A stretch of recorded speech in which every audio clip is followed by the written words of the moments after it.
Au nom du Père et du Fils et du Saint-Esprit, la grâce de Jésus-Christ notre Seigneur, l'amour de Dieu le Père et la communion de l'Esprit Saint soient toujours avec vous.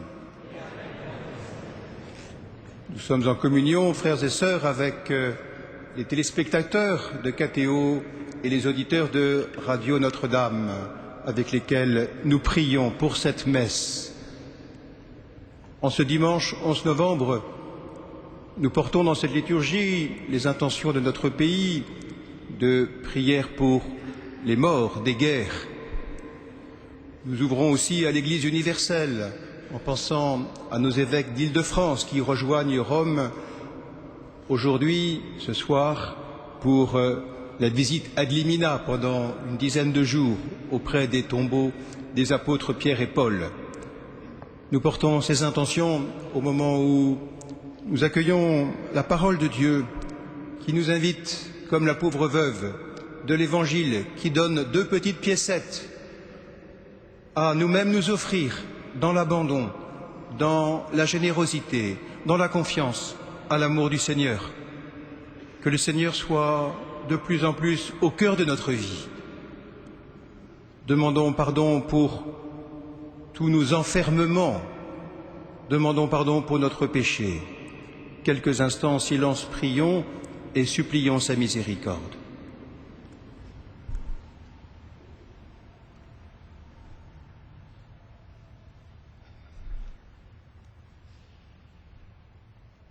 Je confesse à Dieu Tout-Puissant, je reconnais devant mes frères que j'ai péché, en pensée, en parole, par action et par omission. Oui, j'ai vraiment péché. C'est pourquoi je supplie la Vierge Marie, et vous aussi, mes frères, de prier pour moi, le Seigneur notre Dieu. Que Dieu Tout-Puissant nous fasse miséricorde, qu'il nous pardonne nos péchés et nous conduise à la vie éternelle.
Gloria in excelsis Deo.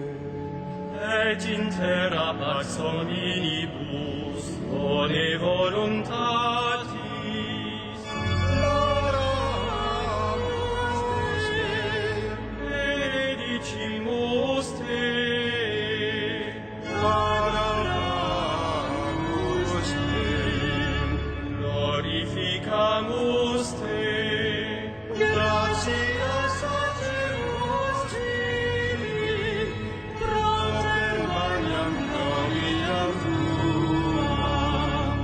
Domine Deus rec celestis, Deus Pater omnipotens. Domine Filii unigenite,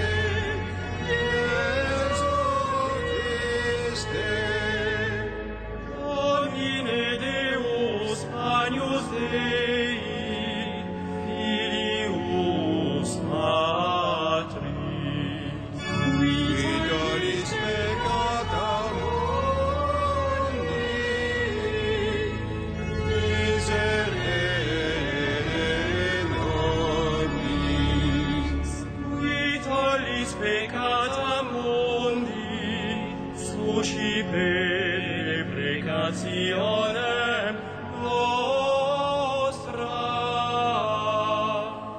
Qui sedes ad extremam partis, miserere nobis. Oniam tu solus sanctus, Solus Dominus, us solus altissimus, Iesu Christe, cum Sancto Spiritu, in gloria Dei, Patris.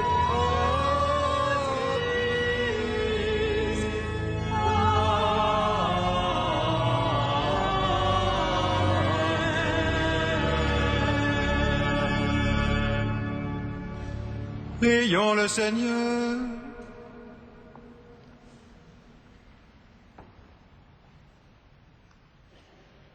Dieu qui est bon et tout-puissant, éloigne de nous tout ce qui nous arrête,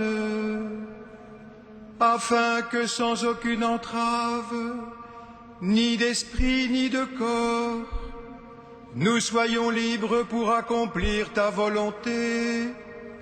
Par Jésus-Christ, ton Fils, notre Seigneur et notre Dieu, qui règne avec toi et le Saint-Esprit, maintenant et pour les siècles des siècles. Amen.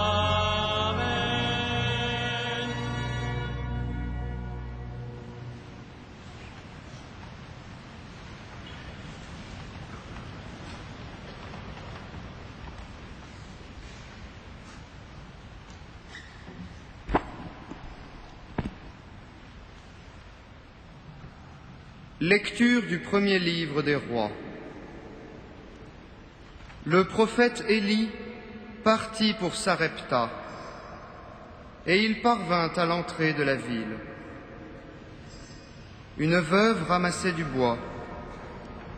Il l'appela et lui dit : « Veux-tu me puiser, avec ta cruche, un peu d'eau pour que je boive ?» Elle alla en puiser. Il lui dit encore : « Apporte-moi aussi un morceau de pain. » Elle répondit : « Je le jure, par la vie du Seigneur ton Dieu, je n'ai pas de pain. J'ai seulement, dans une jarre, une poignée de farine et un peu d'huile dans un vase. Je ramasse 2 morceaux de bois. Je rentre préparer pour moi et pour mon fils ce qui nous reste. Nous le mangerons et puis nous mourrons. » Élie lui dit alors : « N'aie pas peur, va, fais ce que tu as dit. Mais d'abord, cuis-moi un petit pain et apporte-le-moi. Ensuite, tu feras du pain pour toi et ton fils. Car ainsi parle le Seigneur, Dieu d'Israël. Jarre de farine, point ne s'épuisera. Vase d'huile, point ne se videra, jusqu'au jour où le Seigneur donnera la pluie pour arroser la terre. La femme alla faire ce qu'Élie lui avait demandé. Et longtemps, le prophète, elle-même et son fils eurent à manger. Et la jarre de farine ne s'épuisa pas, et le vase d'huile ne se vida pas, ainsi que le Seigneur l'avait annoncé par la bouche d'Élie. Parole du Seigneur.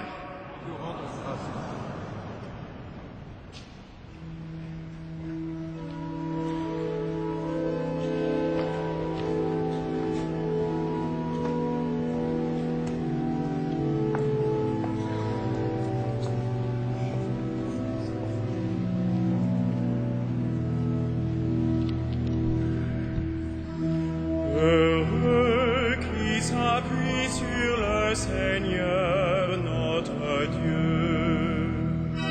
Heureux qui s'appuie sur le Seigneur notre Dieu.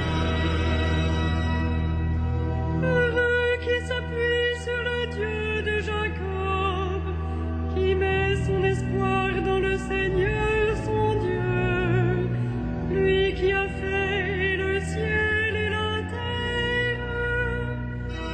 Heureux qui s'appuie sur le Seigneur notre Dieu.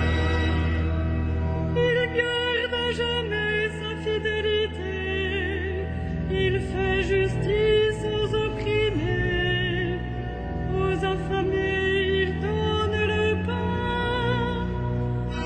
Heureux qui s'appuie sur le Seigneur notre Dieu. Le Seigneur redresse les accablés, le Seigneur aime les justes, le Seigneur protège l'étranger. Heureux qui s'appuie sur le Seigneur notre Dieu. Il soutient la veuve et l'orphelin, d'âge en âge le Seigneur régnera, ton Dieu à Sion pour toujours. Heureux qui s'appuie sur le Seigneur notre Dieu.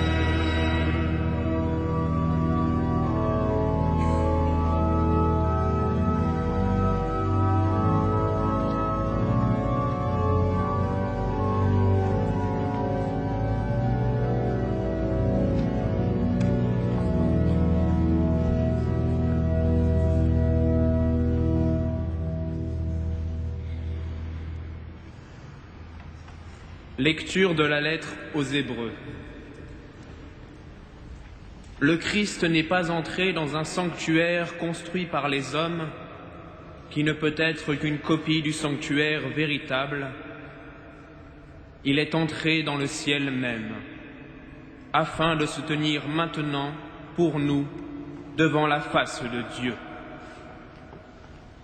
Il n'a pas à recommencer plusieurs fois son sacrifice, comme le grand prêtre qui, tous les ans, entrait dans le sanctuaire en offrant un sang qui n'était pas le sien. Car, alors, le Christ aurait dû plusieurs fois souffrir la passion depuis le commencement du monde. Mais c'est une fois pour toutes, au temps de l'accomplissement, qu'il s'est manifesté pour détruire le péché par son sacrifice. Et, comme le sort des hommes est de mourir une seule fois, puis de comparaître pour le jugement, ainsi, le Christ, après s'être offert une seule fois pour enlever les péchés de la multitude, apparaîtra une seconde fois, non plus à cause du péché, mais pour le salut de ceux qui l'attendent. Parole du Seigneur.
royaume des cieux est à eux. Alléluia, Alléluia.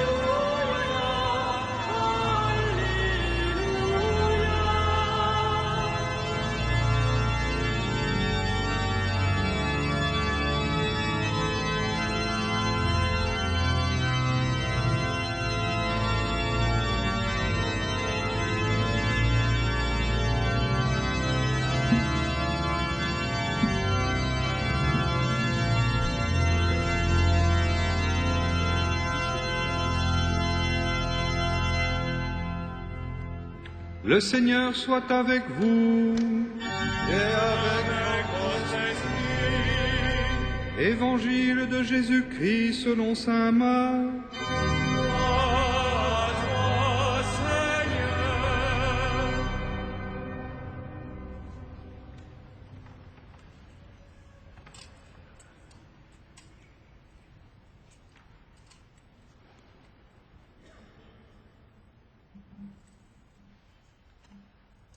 Dans son enseignement, Jésus disait « Méfiez-vous des scribes qui tiennent à sortir en robe solennelle et qui aiment les salutations sur les places publiques, les premiers rangs dans les synagogues et les places d'honneur dans les dîners.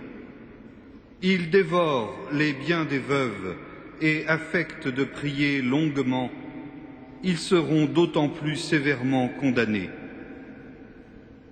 Jésus s'était assis dans le temple en face de la salle du trésor et regardait la foule déposer de l'argent dans le tronc. Beaucoup de gens riches y mettaient de grosses sommes. Une pauvre veuve s'avança et déposa 2 piécettes. Jésus s'adressa à ses disciples. « Amen, je vous le dis, cette pauvre veuve a mis dans le tronc plus que tout le monde, car tous, ils ont pris sur leur superflu, mais elle a pris sur son indigence. Elle a tout donné, tout ce qu'elle avait pour vivre. » Acclamons la parole de Dieu. Louange à toi, Seigneur Jésus.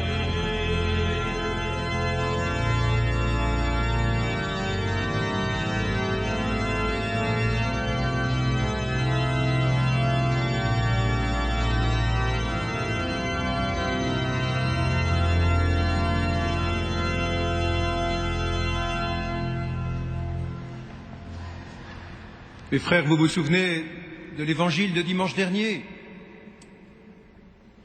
sur le double commandement de l'amour. Entre cet évangile et celui d'aujourd'hui, il existe de nombreux liens logiques. Par exemple, on peut se demander comment faire pour mettre en pratique cet amour absolu dont parlait le Christ. Eh bien, cette scène merveilleuse de cette pauvre veuve qui met 2 piécettes dans le trésor, dans le tronc du trésor du temple, constitue pour nous une réponse et un exemple. Et par elle, le Seigneur soulève la question éternelle de l'être et du paraître.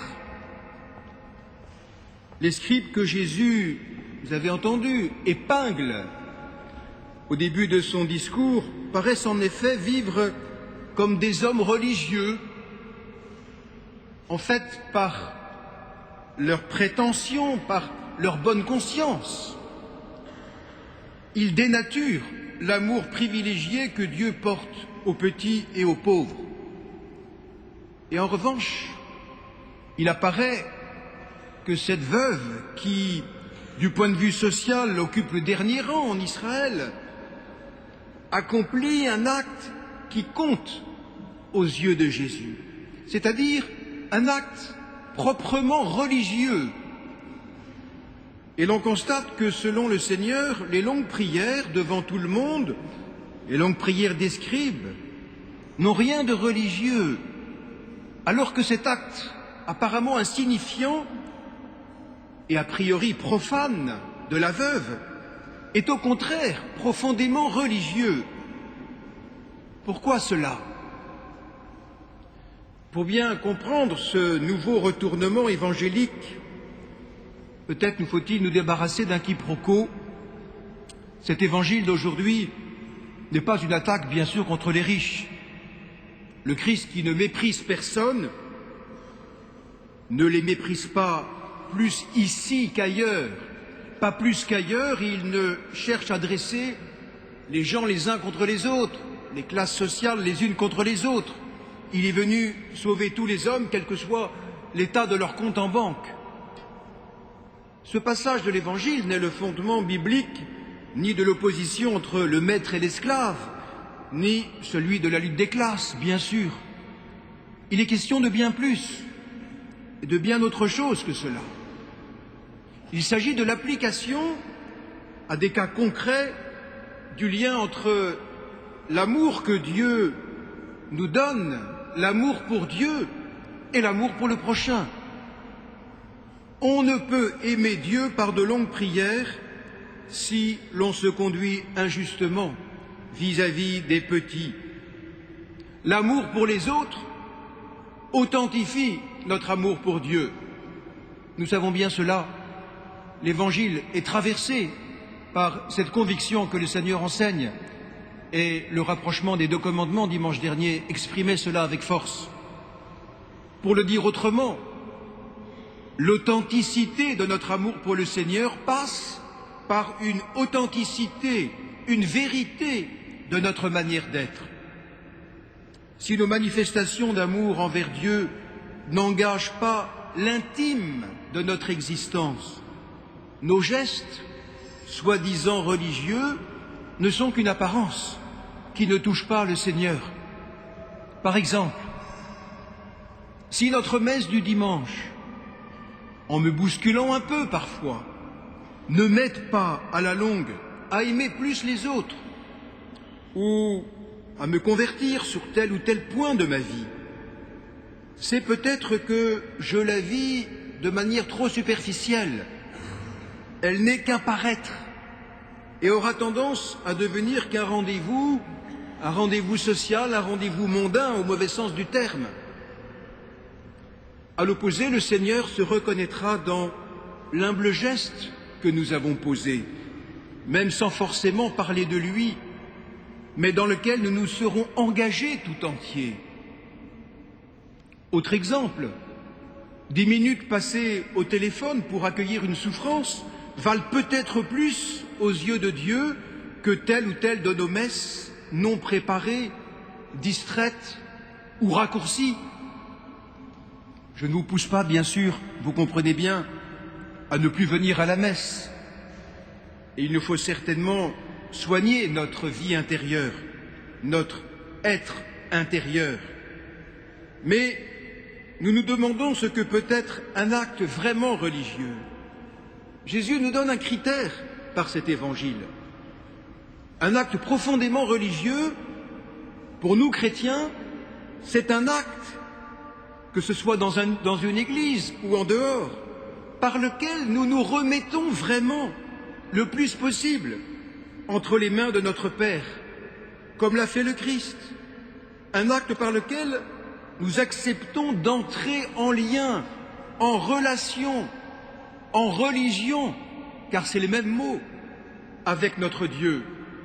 Un acte donc qui nous fait passer du paraître à l'être, du paraître superficiel à l'être profond, ou pour être encore plus précis, de l'hypocrisie peut-être à la vérité, de la façade ou du maquillage excessif à l'authenticité, de l'apparence au cœur, du mensonge à la lumière, du faux semblant ou de la convenance à l'amour véritable.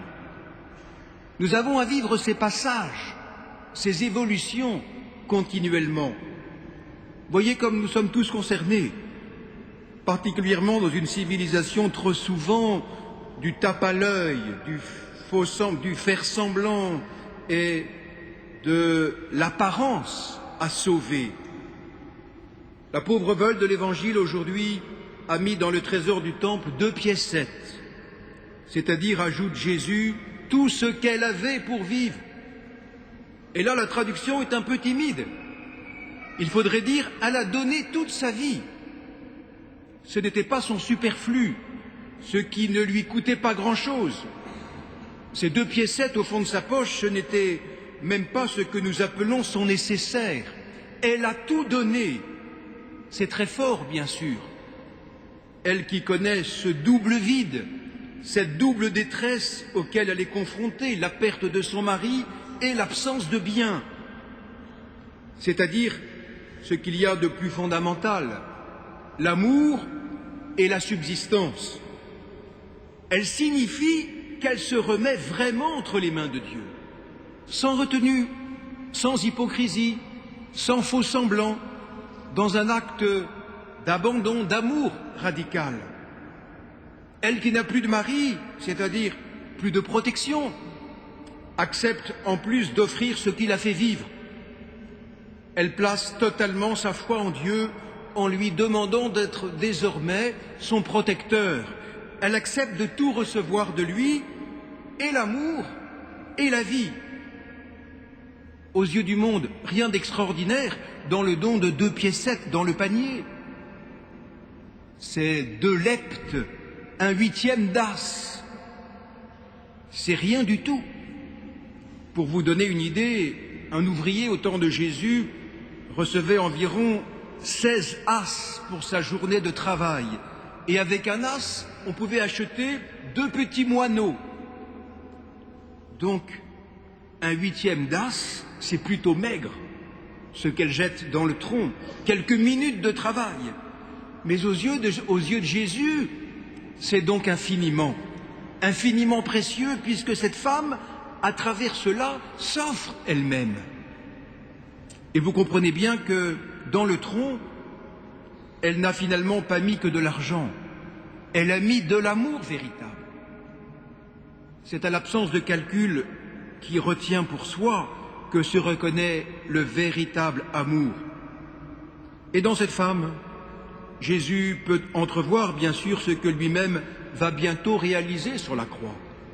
Une vie exposée, risquée, abandonnée, livrée, offerte, sans calcul. Cette femme ne peut pas se reconnaître en lui, mais lui peut déjà se reconnaître en elle. Pour nous, mes frères, que d'applications concrètes encore. Il y a des petits riens qui changent la vie, s'ils sont l'expression d'une amitié sincère, d'un amour vrai, des regards qui bouleversent, des mots qui redonnent confiance. Et dans un monde assez anonyme, cela a de la force. Un bonjour, un merci, un pardon. Dire « je t'aime », mon ami, une poignée de main, un baiser, 2 minutes d'attention à l'autre accompagné d'un sourire valent parfois mieux qu'un chèque de 50 € signé distraitement.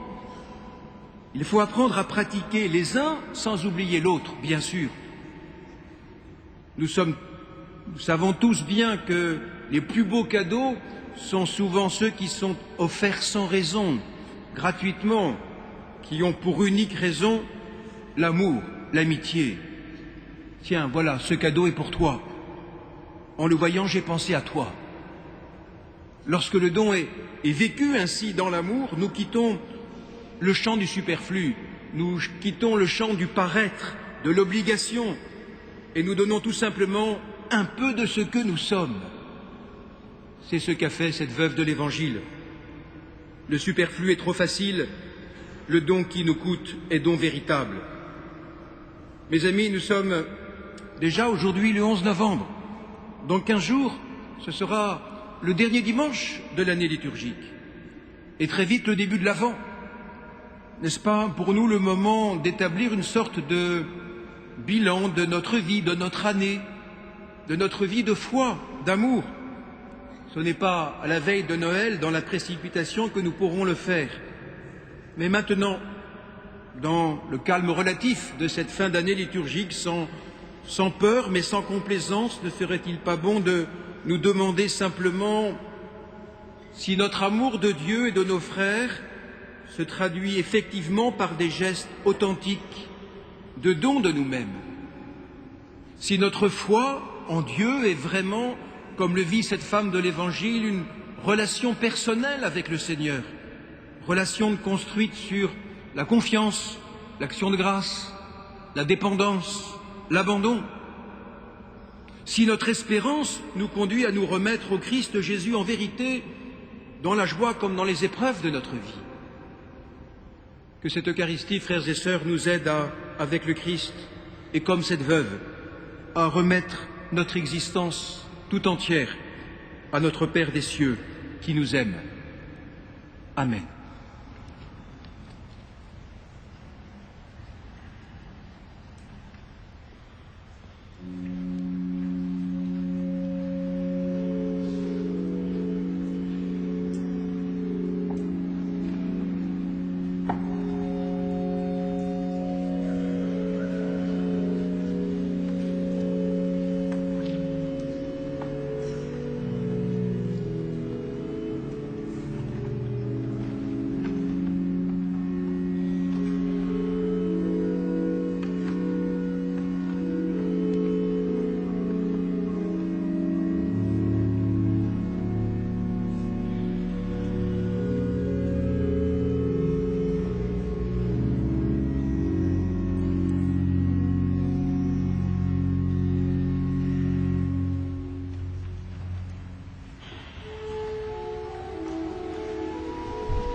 Credo in unum Deum, Patrem omnipotentem, factorem celi et terrae, visibilium omnium, et invisibilium. et in unum Dominum, Iesum Christum, Filium Dei unigenitum, Et expatriatum ante omnia saecula. Deum de Deum, nomen Lumine, Deum verum, de Deum verum. Finitum non factum consubstantialem Patri, erguem omnia facta sunt. Qui porter nos homines, et porter nos ad salute, descendi de celis. Et incarnatus est de Spiritus Sancto, ex Maria Virgine, et homo factus est. Christus etiam pro nobis, suo consio Pilato, astus et sepultus est. Et resurrexit tertia Dei, secundum Scripturas. Et ascendit in caelum, sedet ad exeram Patris. Et iterum venturus est cum gloria, iudicari vivos et mortuos, cuius regnian erit finis. Et in Spiritus Sanctum Dominum, et vivificantem, qui ex Patre Filioque procedit, Qui cum Patre et Filio simul adoratur, et cum glorificatur, qui locutus est per prophetas.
Prions ensemble au moment d'offrir le sacrifice de toute l'Église. Sur les offrandes que nous présentons, Seigneur, jette un regard de pardon et de paix, qu'en célébrant la passion de ton Fils, nous entrions de tout cœur dans son mystère, lui qui règne avec toi et le Saint-Esprit, un seul Dieu pour les siècles des siècles. Le Seigneur soit avec vous. Et avec votre esprit, Élevons notre cœur. nous les tournons vers le Seigneur. Rendons grâce au Seigneur notre Dieu. Cela est juste et bon. Vraiment, il est juste et bon de te rendre gloire, de t'offrir notre action de grâce toujours et en tout lieu. À toi, Père très saint, Dieu éternel et tout-puissant par le Christ notre Seigneur.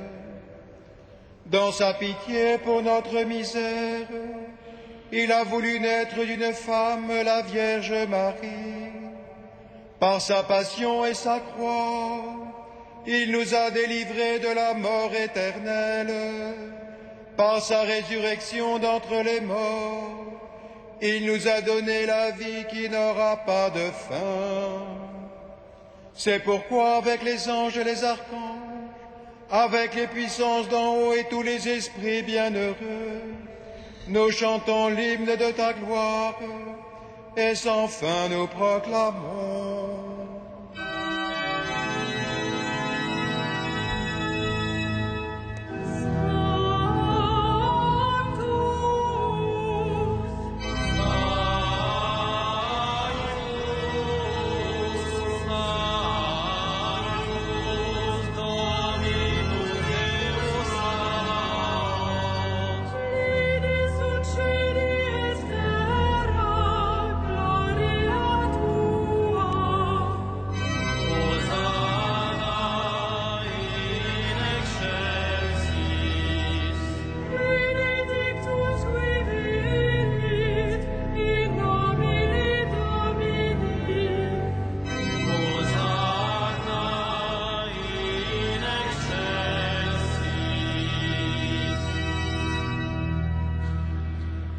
Tu es vraiment saint, Dieu de l'univers, et toute la création proclame ta louange, car c'est toi qui donnes la vie, c'est toi qui sanctifies toutes choses par ton Fils, Jésus-Christ notre Seigneur, avec la puissance de l'Esprit Saint. Et tu ne cesses de rassembler ton peuple, afin qu'il te présente partout dans le monde une offrande pure. C'est pourquoi nous voici rassemblés devant toi, et dans la communion de toute l'Église, en ce premier jour de la semaine, nous célébrons le jour où le Christ est ressuscité d'entre les morts. Par lui que tu as élevé à ta droite, Dieu Tout-Puissant, nous te supplions de consacrer toi-même les offrandes que nous apportons. Sanctifie-les par ton Esprit, pour qu'elles deviennent le corps et le sang de ton Fils, Jésus-Christ notre Seigneur, qui nous a dit de célébrer ce mystère. La nuit même où il fut livré, il prit le pain. En te rendant grâce, il le bénit, il le rompit et le donna à ses disciples en disant : « Prenez et mangez-en tous, ceci est mon corps livré pour vous. »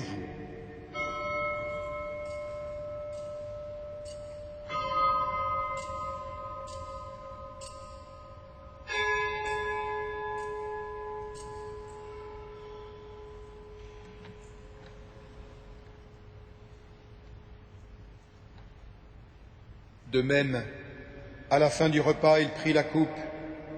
En te rendant grâce, il la bénit et la donna à ses disciples en disant : « Prenez et buvez-en tous, car ceci est la coupe de mon sang, le sang de l'alliance nouvelle et éternelle, qui sera versé pour vous et pour la multitude en rémission des péchés. Vous ferez cela en mémoire de moi. »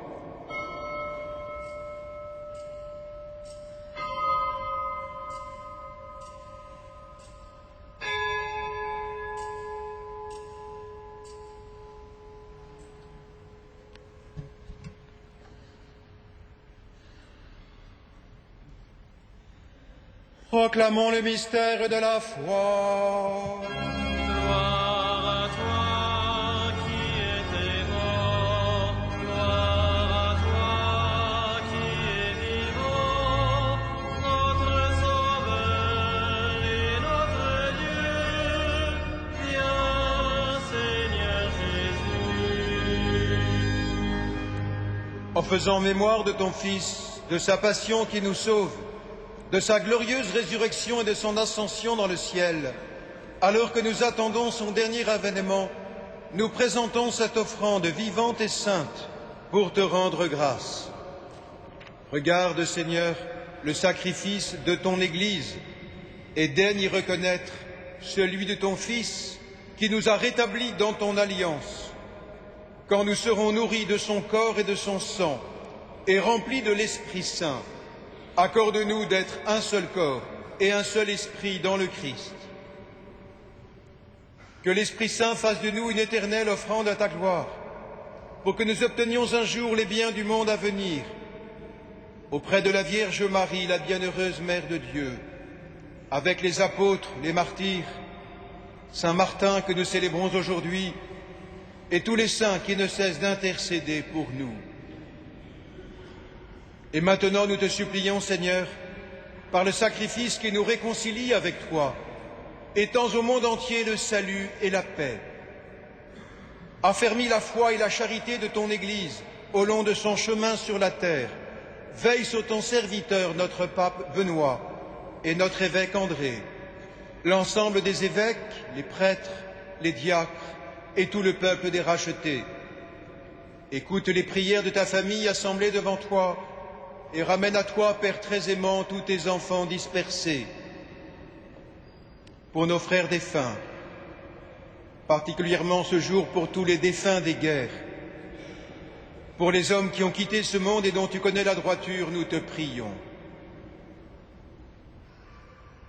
Reçois-les dans ton royaume, où nous espérons être comblés de ta gloire, tous ensemble et pour l'éternité, par le Christ notre Seigneur, par qui tu donnes au monde toute grâce et tout bien. Par lui, avec lui et en lui. À toi, Dieu le Père Tout-Puissant, dans l'unité du Saint-Esprit. Tout honneur et toute gloire pour les siècles des siècles.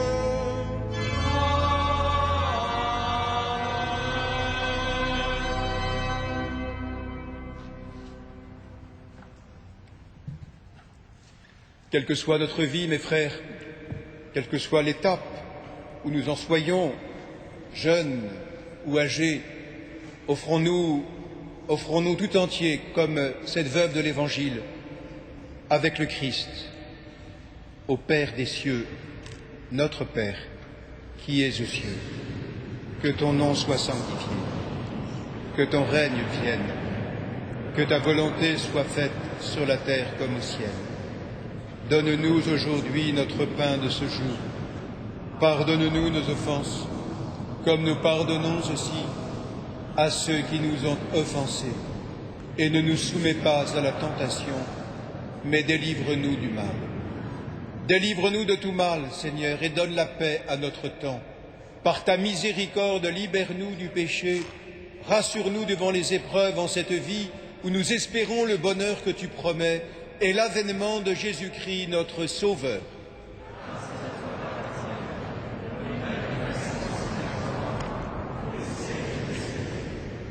Seigneur Jésus-Christ, tu as dit à tes apôtres, je vous laisse la paix, je vous donne ma paix.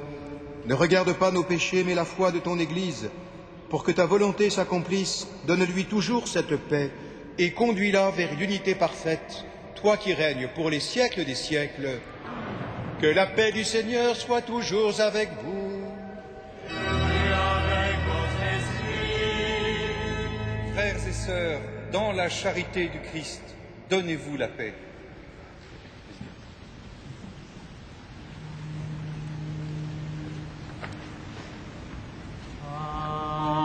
Agnus Dei,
Seigneur Jésus-Christ, Fils du Dieu vivant, selon la volonté du Père avec la puissance de l'Esprit Saint, tu as donné par ta mort la vie au monde, que ton corps et ton sang me délivrent de mes péchés et de tout mal. Fais que je demeure fidèle à tes commandements et que jamais je ne sois séparé de toi. Heureux les invités au festin des noces de l'agneau. Voici l'agneau de Dieu qui enlève le péché du monde.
ne manquez pas d'emporter par devers vous la feuille intercalaire qui vous donnera toutes les informations utiles pour les semaines qui viennent. J'attire simplement votre attention sur le dimanche 18 novembre à 15h30, la Divine Liturgie, selon le rite byzantin, présidée par l'archevêque secrétaire de la Congrégation pour les Églises orientales, sera célébrée dans cette cathédrale en commémoration du génocide ukrainien de 1932-1933. Le sermon sera prononcé par Monseigneur Pascal Golnisch, le directeur de l'œuvre d'Orient. Notez bien qu'en raison de cette divine liturgie, il n'y aura pas de vêpres à la cathédrale ce dimanche 18 novembre. Nous portons dans notre prière et le Saint-Père et ceux des évêques français des Lille, Reims, Paris, Besançon, Dijon, Strasbourg et Metz, le diocèse aux armées et les ordinaires des catholiques orientaux résidant en France qui sont en visite ad limina à Rome du 12 au 22 novembre. Nous les accompagnons cordialement par notre prière.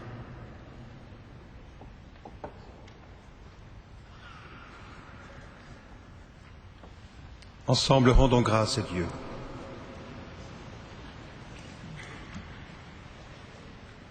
Fortifiés par cette nourriture sainte, nous t'adressons, Seigneur, nos actions de grâce et nous implorons ta miséricorde.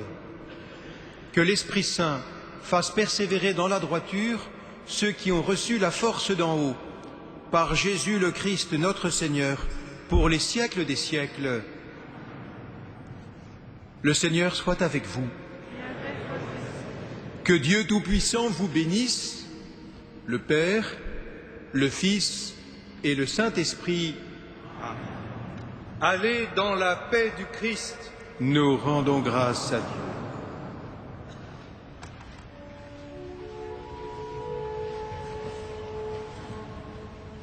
Salve Regina, Mater misericordiae, vita dulcedo, necess nostra salve.